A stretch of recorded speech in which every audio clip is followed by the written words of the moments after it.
Hey, it's John Burhan here, and welcome to another video. When I say another, I should be a new video because it has been several years since I last made a video. A lot has changed in my life. I ended up moving to a different country. I had a child, and yeah, that's a lot of stuff to take in with my life. So obviously things that I did as hobbies had taken a backseat for a while. Um, but I do have several months that I can devote to doing this now in my spare time. Things have calmed down a little bit, and I can get started. Now, I really just wanted to go over a couple of important things here in this video. It's a short video, but I think it's important to understand. I'm going to show you guys basically a little bit about organization and how to organize your workflow a little bit better. And it's going to be a quick video. Straight to the point.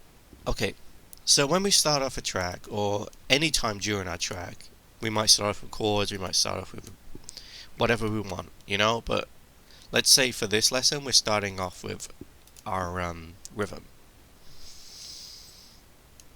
Pretty standard is adding a kick, forward to the floor kick, which is boom, boom, boom, boom.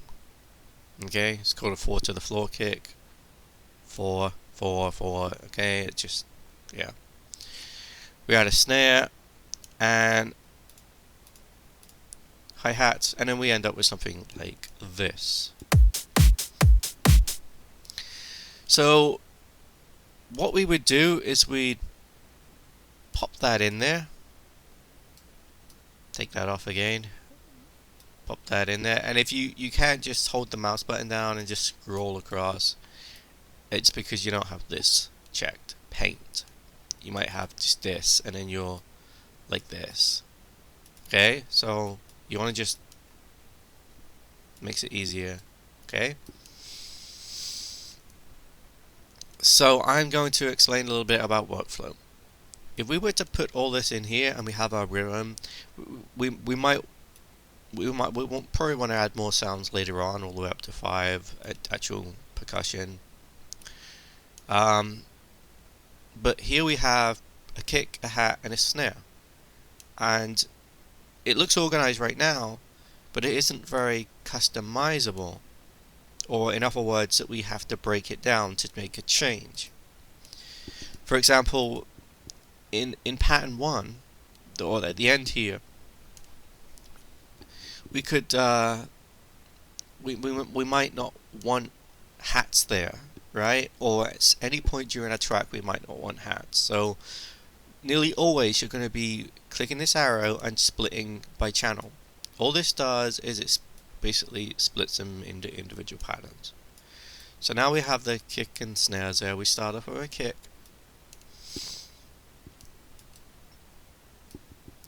and make that longer actually, all the way up. Spam, hate spam. Anyway, yeah, so, and then we have our hats go in there, one below it, and then pattern 3 is our snare. So you may be thinking, oh, this doesn't look very organized, John. This looks like even more messy than before. Well, it does. We have 3 patterns now. We only had 1 before. But here comes the important bit.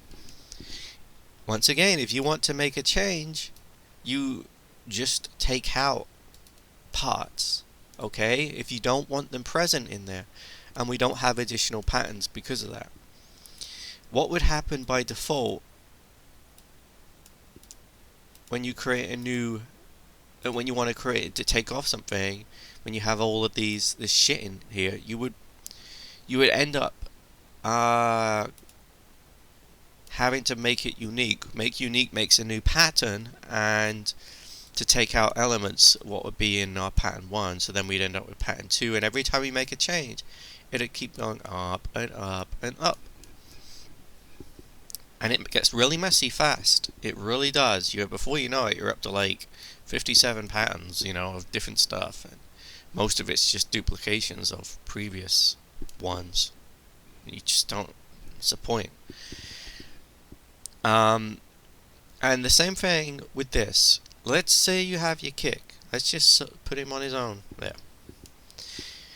You don't need to create a new pattern if you want to just adjust the sound a little bit. Let's say at the end of your sound, like coming down for a breakdown, or here we would have the kick coming in, it would stop, and we have like a whoosh or some sort of other build up or whatever that we have else to make a transition to a new sound or introduce a new element.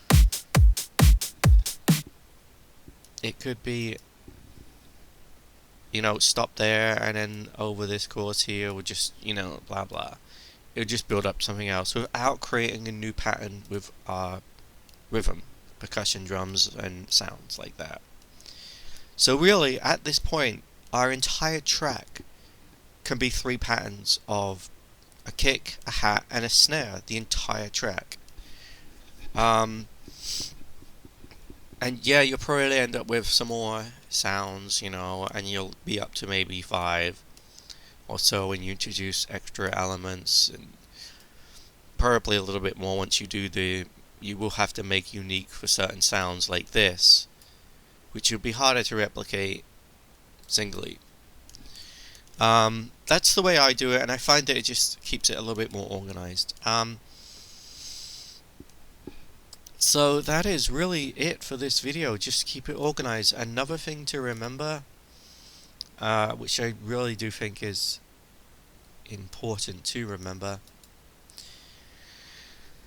on a side note, if you do end up, with a messy playlist and stuff, this also applies to sounds. Like you might create a sound, and have your, your, oh man, that's gotta change. Might end up with your little,